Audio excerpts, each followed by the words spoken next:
चेतना का विज्ञान है, ईश्वर का वरदान है।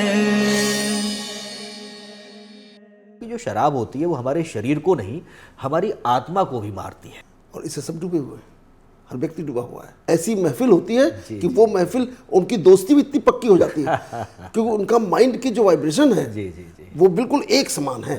हाँ, वो बोला भी गया है सर, वो बड़ा अच्छा कहा है किसी ने, खुदाया पीने वालों की कहीं बस्ती जुदा होती, जहाँ हुक्मन पिया करते न पीते तो सजा होती। कि शरीर क्या वो आदी हो जाता है? उसका कारण, मुख्य कारण ये है कि इस समय समाज में जैसी स्थिति है, हर आदमी परेशानी में है।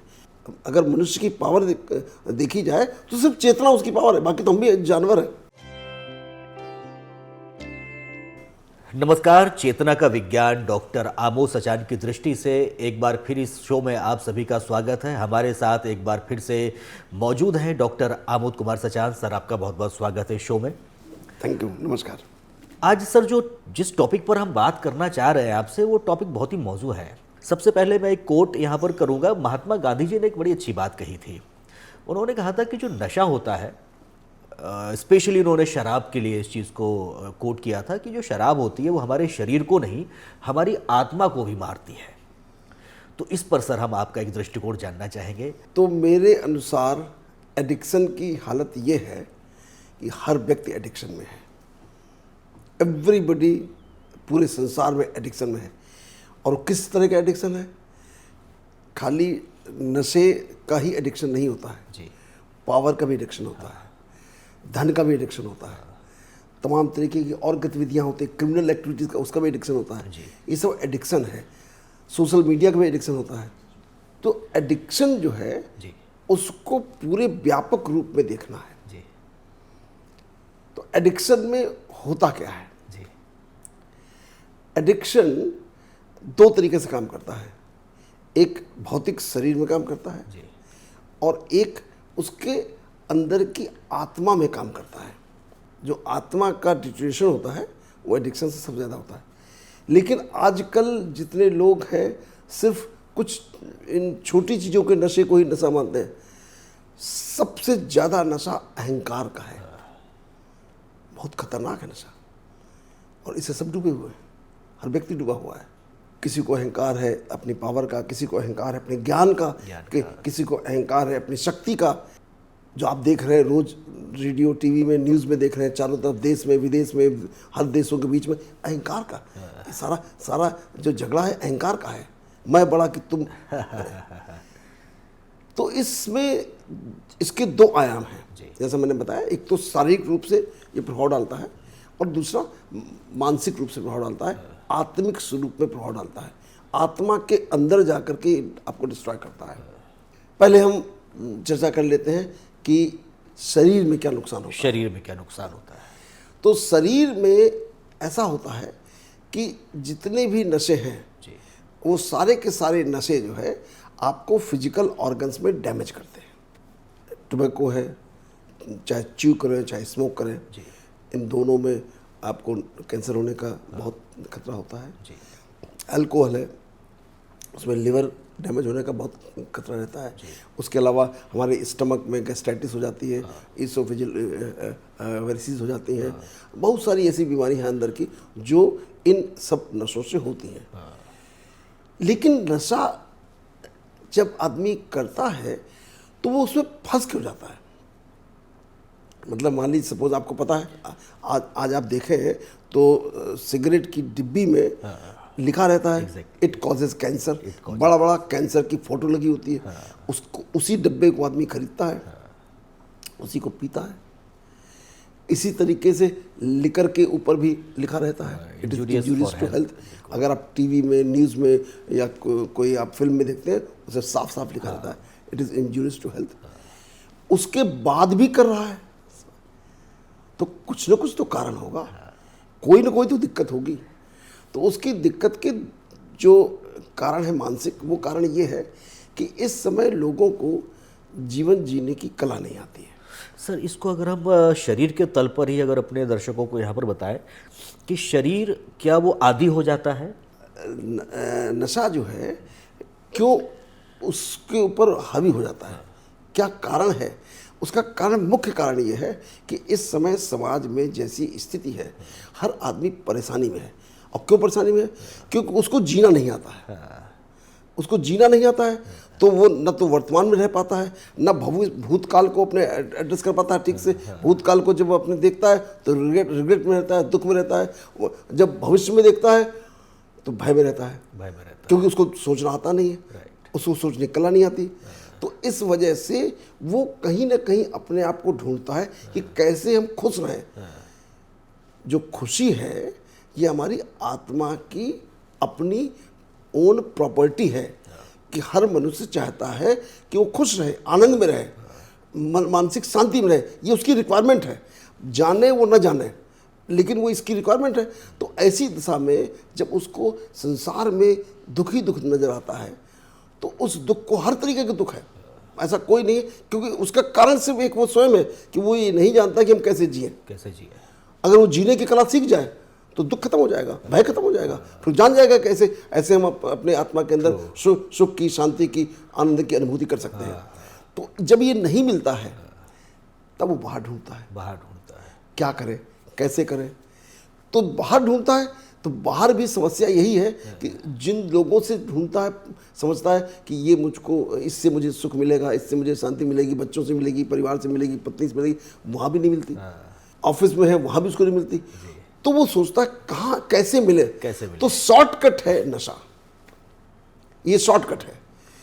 तो अगर इस समय उसको अच्छी तरह समझ लिया जाए कि किस कारण से एडिक्शन। अब आप कभी किसी नशे वाले व्यक्तियों को देखिए, अगर जो आदमी बिल्कुल 30-35 साल तक एकदम ठीक है, उसके परिवार में कोई कलह आई, कोई ऐसी समस्या आई, उस समस्या का निदान ही नहीं पता उसे, तो सबसे आसान तरीका होता है, जब निदान नहीं पता तो डूब जाओ। इसी शराब सबसे आसान है, उसके बाद और नशे आते हैं। तो ये जब उसमें डूब जाओ, लेकिन समाधान तो तब भी नहीं हुआ। शराब के नशे से समाधान तो हुआ नहीं। आपको थोड़ी देर के लिए उस सोच से मुक्त हो गए, थोड़ी देर के लिए, जितनी देर आप नशे में रहे, लेकिन अल्टीमेटली उसके बाद और चीज़ें, परिस्थिति पैदा होती हैं। तो ये शराब जो है, इनिशियली क्या होता है कि पहले हर व्यक्ति को एक्साइटमेंट होता है। पहले शराब उसको एक्साइट करती है, उसको बड़ा अच्छा फील करती है। उसके बाद धीरे धीरे जब शराब की मात्रा ज़्यादा बढ़ती है तो उससे वो डिप्रेशन जाने लगती है, मेंटल जो है वो डिप्रेशन होने लगता है और वो एकदम अक्षम हो जाता है। फिर और जब ज़्यादा होता है तो कन्फ्यूज़न होने लगता है। फिर और जब ज़्यादा मात्रा बढ़ जाती है तो डिलीरियम होने लगता है, वो आयमा सा बकने लगता है। उसके बाद जब और ज़्यादा क्वांटिटी बढ़ जाती है तो बेहोश हो जाता है। तो ये मात्रा धीरे धीरे धीरे धीरे बढ़ती है। आदमी को आया किसी परेशानी से, किसी दुख से, उसकी निजात के लिए पहुंचा हुआ, लेकिन निजात में उसको थोड़ी मात्रा में नहीं अनुभव मिला, तो फिर उससे क्वांटिटी बढ़ी, फिर नहीं हुआ तो फिर सिडेशन पहुंच गया, सिडेशन के बाद फिर डिलीरियम पहुंच गया और फिर अल्टीमेटली बेहोश हो गया। तो ये सारी प्रक्रिया जो है इस नशे को आगे बढ़ाती। अब ये पहली बार जब गया तो वहाँ हुआ क्या, उसके अंदर, उसके ब्रेन के अंदर, माइंड के अंदर हुआ क्या। तो हमारे माइंड में कुछ न्यूरोट्रांसमीटर्स हैं जो पैदा होते हैं। वो न्यूरोट्रांसमीटर्स उसको खुशी प्रदान करते हैं, जैसे डोपामिन है, सेरोटोनिन है, ऑक्सीटोसिन है एंड गाबा है। ये जो न्यूरोट्रांसमीटर्स हैं ये हमको खुशी प्रदान करते हैं, और गाबा जो है वो दर्द को खत्म कर देता है। एक कल्पना की दुनिया में वो कल्पना की दुनिया में जाता है। नहीं, गाबा दर्द भी खत्म करता है शरीर का। लेकिन इन जो न्यूरोट्रांसमीटर्स हैं ये जो ब्रेन में रिलीज होते हैं, इससे उसको खुशी मिलती है, लेकिन वो खुशी बहुत थोड़े समय की है। जितनी देर वो रहते हैं, नशा रहेगा उतनी देर वो रहेंगे और आपको थोड़ी देर भुला देंगे और आप सब वर्तमान से कट जाएंगे। लेकिन जब आप सवेरे एंड में पहुँचे तो आप एग्जॉस्ट हो जाएंगे और सवेरे आप डिप्रेशन में चले जाएंगे। तो सुबह के टाइम जब डिप्रेशन में जाते हैं, शरीर बिल्कुल बेचैन होता है, बिल्कुल दर्द हो रहा होता है चारों तरफ, और उसको दुनिया में कुछ अच्छा नहीं लग रहा होता है। इसको कहते हैं हैंगओवर। ओके, हाँ, हैंगओवर। तो ये हैंगओवर उसी का पार्ट है। तो ये इसमें फंसता चला रहा है। अब क्या इसके साथ समस्या क्या है कि आपको जब आपने शराब पी तो आपको ये सारे न्यूरोट्रांसमीटर्स, एंडोर्फिन्स वगैरह सब पैदा हुए और आपका दिमाग इसका एडिक्ट हो गया। तो अब आपको हर पल लगता है ये मिले मुझे, और मिलने का तरीका आपको पता नहीं है। तो क्या होता है कि उसकी वजह से आप बार बार वो डिमांड करते हैं। सुबह उठते हैं, हैंगओवर होता है, आप कहते हैं यार ये बहुत गड़बड़ है, इससे मुझे बड़ी परेशानी होती है। शाम होते होते आपके ब्रेन के न्यूरोट्रांसमीटर की डिमांड बढ़ जाती है फिर, और फिर कहता नहीं चलो, और धीरे धीरे शरीर को भी खाती जाती है और आपको उस गिरफ्त में लेती है। अब और अंदर क्या होता है? अंदर ऐसा होता है कि मनुष्य के अंदर जो ह्यूमन एवोल्यूशन हुआ है उसमें चेतना हमारी जो है वो हाईएस्ट है। आप ऐसे कह सकते हैं कि ईश्वर ने, प्रकृति ने, इस ब्रह्मांड ने जो मुझे बनाया है तो हमारी चेतना को अपनी चेतना के बराबर दिया है। जो हाईएस्ट ब्रह्मांड की चेतना है वही चेतना हमको दी है उसने। कितने भाग्यशाली है हम। और वो चेतना के लिए हमारा जो विकास हुआ तो प्री फ्रंटल कॉर्टेक्स है जो ब्रेन का, वो इवॉल्व हुआ। तो प्री फ्रंटल कॉर्टेक्स सिर्फ मनुष्यों में इवॉल्व है, और बाकी जो प्रिमिटिव जीव जंतु हैं वो एमिग्डाला से होते हैं और वो रिएक्शनरी बिहेवियर है, तो उस पार्ट से रेगुलेट होते हैं वो। तो जब हम इस तरीके का नशा करते हैं तो प्री फ्रंटल कॉर्टेक्स इनहिबिट हो जाता है, तो उसकी सोचने समझने की क्षमता बिल्कुल समाप्त हो जाती है। क्योंकि सोचने समझने का काम, डिस्क्रिमिनेशन का काम, डिसीजन का काम प्री फ्रंटल कॉर्टेक्स करता है, वो एमिग्डाला नहीं करता है। तो प्री फ्रंटल कॉर्टेक्स को वो बिल्कुल ही खत्म कर देता है उस टेम्परेरी फेज के लिए। तो हमारा बहुत ज़्यादा नुकसान हो जाता है। और ये ऐसी दशा होती है कि जब इसको और हम और आध्यात्मिक लेवल पे आगे डिस्कस करें तो क्या होता है कि जो चेतना है वो यही है, और चेतना ही हमारी क्वालिटी है। तो चेतना बिल्कुल एकदम इनहिबिट होकर के हम चेतना शून्य हो जाते हैं। तो हमारी जो पावर है, अगर मनुष्य की पावर देखी जाए तो सिर्फ चेतना उसकी पावर है, बाकी तो हम भी जानवर हैं। हमारे और जानवरों को अंतर नहीं। अगर वो चेतना हटा दीजिए तो वो शून्य हो जाती है। तो उसके बाद क्या होता है कि हम आसपास की नरकी आत्माएं हैं, जो ऊर्जाएं हैं, वो भी अट्रैक्ट कर लेते हैं। तो कभी कभी आपने देखा होगा कि जो लोग नशे में होते हैं वो अपने कंट्रोल के बाहर हो जाते हैं, उनको कुछ समझ ही नहीं आता है कि क्या हो रहा है। तो अक्सर वो ऊर्जा ही उस पर कब्जा की होती हैं। तो आपने ये भी देखा होगा कि जब कोई नशा करता है तो उसके सारे संगी साथी सब नशे वाले होते हैं। ऐसी महफिल होती है कि वो महफिल, उनकी दोस्ती भी इतनी पक्की हो जाती है क्योंकि उनका माइंड की जो वाइब्रेशन है वो बिल्कुल एक समान है।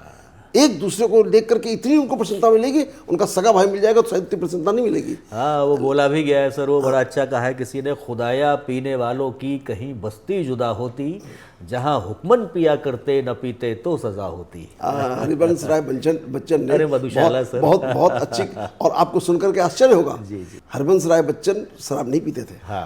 यदि आप अपने आत्मिक उन्नति को करना चाहते हैं, जीवन को सफल करना चाहते हैं, आप किसी भी क्षेत्र में हो, चाहे आप इंजीनियर हो, डॉक्टर हो, व्यवसायी हो, राजनीतिक हो, यदि आप अपने जीवन को सफल करना चाहते हैं तो आपको अपने आत्मिक स्वरूप में आना होगा और अपनी आत्मा की शक्तियों को, गुणों को बढ़ाना होगा।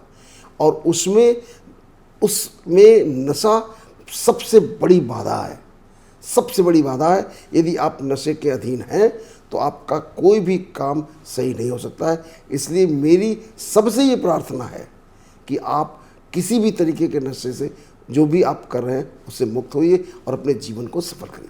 अगर हम नशे को अपना गुलाम बना लें, नशे के खुद आदी ना बने या खुद उसके गुलाम ना बने, तो शायद हम एक सक्सेस जो हमारे सामने एक डॉक्टर आमोद कुमार सचान के रूप में हमारे सामने बैठी हुई है, उस सक्सेस को हम प्राप्त कर सकते हैं, जीवन के सही मूल्यों को हम प्राप्त कर सकते हैं। सर, आज आपने बहुत ही अच्छे तरीके से नशे के बारे में हमें एक्सप्लेन किया चीज़ों को। हम अगले एपिसोड में आपसे फिर से एक बार बात करेंगे और इसी टॉपिक पर बात करेंगे। तब तक के लिए सर नमस्कार। नमस्कार।